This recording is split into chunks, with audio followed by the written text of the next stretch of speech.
오늘 말씀은 누가복음 5장 27절로 39절까지의 말씀입니다. 그 후에 예수께서 나가사 레위라 하는 세리가 세관에 앉아 있는 것을 보시고 나를 따르라 하시니 그가 모든 것을 버리고 일어나 따르니라. 레위가 예수를 위하여 자기 집에서 큰 잔치를 하니 세리와 다른 사람이 많이 함께 앉아 있는지라. 바리새인과 그들의 서기관들이 그 제자들을 비방하여 이르되 너희가 어찌하여 세리와 죄인과 함께 먹고 마시느냐. 예수께서 대답하여 이르시되 건강한 자에게는 의사가 쓸데없고 병든 자에게라야 쓸데있나니 내가 의인을 부르러 온 것이 아니요 죄인을 불러 회개시키러 왔노라.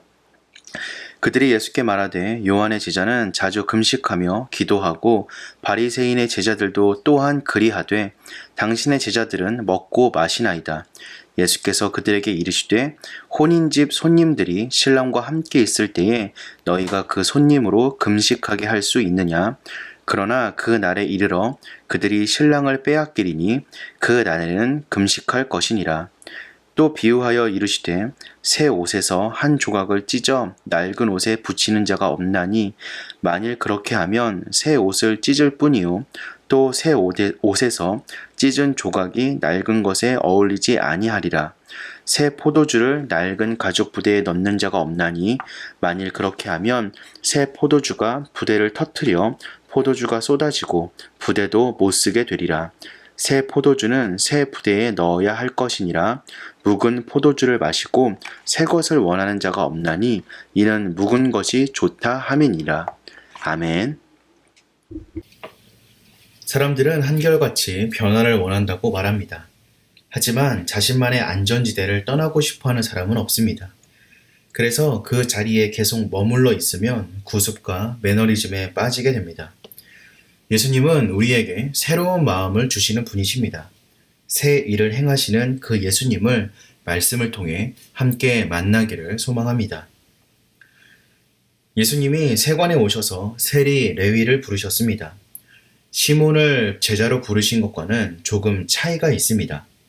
시몬이 비천한 인생이었다면 레위는 망가진 인생이었습니다. 사람들이 시몬에게는 동정심을 느꼈지만 레위에게는 분노를 느꼈습니다. 예수님은 시몬에게 천천히 다가가셨지만 레위에게는 순식간에 다가가셨습니다.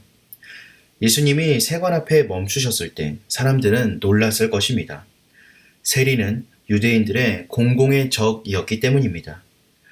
레위는 거룩한 지파의 이름이었고 그가 가지고 있었던 또 다른 이름인 마태는 하나님의 선물이라는 뜻입니다.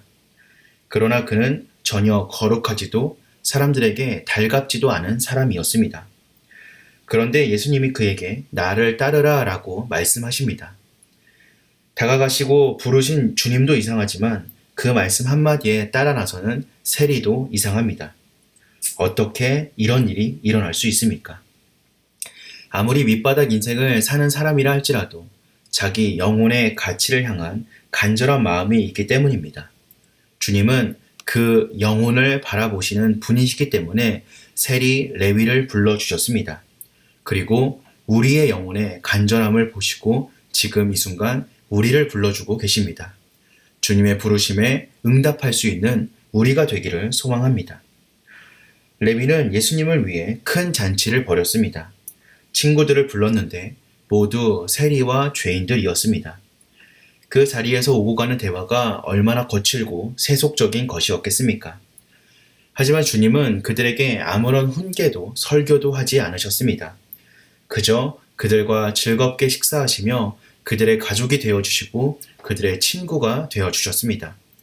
예수님에게는 그들 모두가 아름다운 그리고 사랑스러운 하나님의 형상이었기 때문입니다. 그런데 바리새인들은 그 현장을 보고 비난합니다.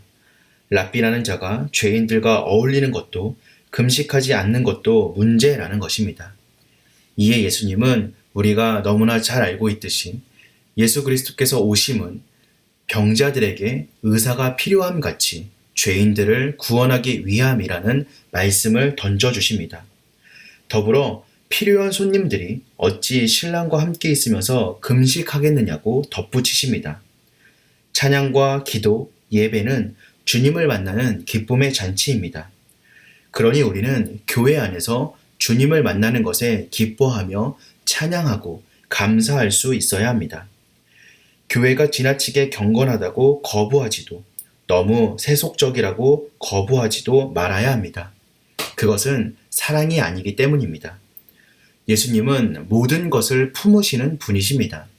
부족한 자들을 위해 이 땅에 오신 참 사랑의 하나님이십니다. 이러한 예수님을 마음에 품고 우리 역시 사랑으로 모든 것을 감쌀 수 있는 주님의 자녀가 되기를 소망합니다. 낡은 옷을 살리겠다고 새 옷을 찢어서 붙이는 사람은 없습니다.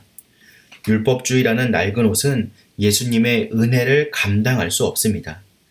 새 포도주는 새 부대에 담아야 한다라는 상식도 우리는 가지고 있습니다. 하나님의 은혜는 그 자체가 언제나 파격적입니다.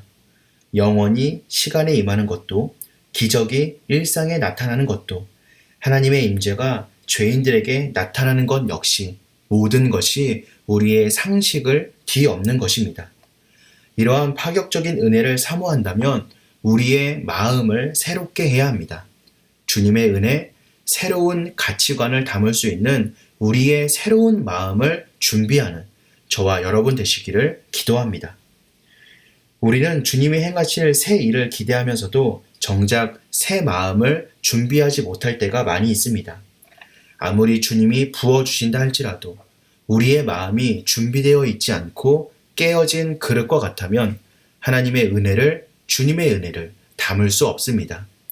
이 시간 주님의 은혜를 담을 수 있는 그릇으로 준비되는 저와 여러분 되시기를 소망합니다. 그로 인하여 예수님의 은혜를 누리고 그 은혜를 이어가고 전해줄 수 있는 주님의 참된 도구의 역할을 감당하는 저와 여러분 되시기를 주님의 이름으로 기도하겠습니다.